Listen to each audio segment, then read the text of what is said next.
Iniurong na sa susunod na taon ang panguhuli ng Land Transportation Office sa mga e-bike at e-trike na bumabiyahe sa national roads.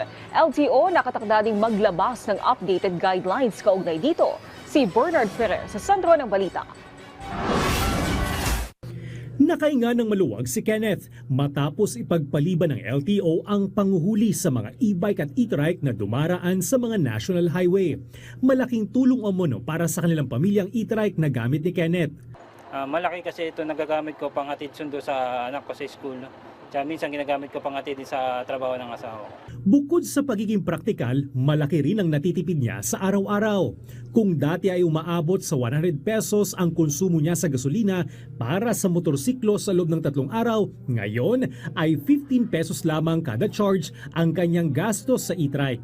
Pabor naman si Kenneth na iparehistro ang kanyang e-trike, ngunit umaasa siyang luluwagan ng LTO ang requirements at mas pabibilisin ang proseso. Ito na nakakatipid yung mga tao ngayon kaya sila bumili ng e-bike para makatipid din sa gasolina, pamasahe, ganyan. Kaya maganda rin, malaking tulong siya ng e-bike. Bagamat hindi natuloy ngayong Lunes ang panguhuli, paiigtingin ng LTO ang kanilang information drive upang maihanda ang publiko bagong pagpapatupad ng pulisya sa January 2, 2026. Batay na rin ito sa direktiba ni Pangulong Ferdinand R. Marcos Jr. sa Department of Transportation o DOTR. Total magpapasko din, December, para yung information na makarating sa kanila. Kaya po isinet ko ng January 2. Pero pagdating po ng January 2, lilinawin ko po sa lahat, wala pong extension yan. Maglalabas ang LTO ng updated guidelines upang malinaw na matukoy kung saan bahagi ng kalsada maaari bumiyahe ang light electric vehicles o LEVs at kung saang lugar naman sila ipagbabawal. Ilalagay din sa guidelines ang ipapataw na multa at ang proseso ng pagpaparehistro ng e-bike at e-trike.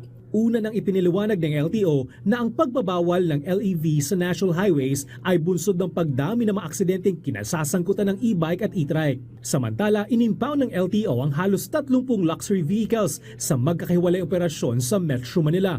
Lahat ng ito ay nahuling walang rehistro, habang marami sa mga nahuling motorista ang walang driver's license at walang maipakitang ORCR. 3 sa mga nakumpiskang luxury vehicles ang kasalukuyang bineberipika kung smuggled. Bernard Ferrer para sa Pambansang TV sa Bagong Pilipinas.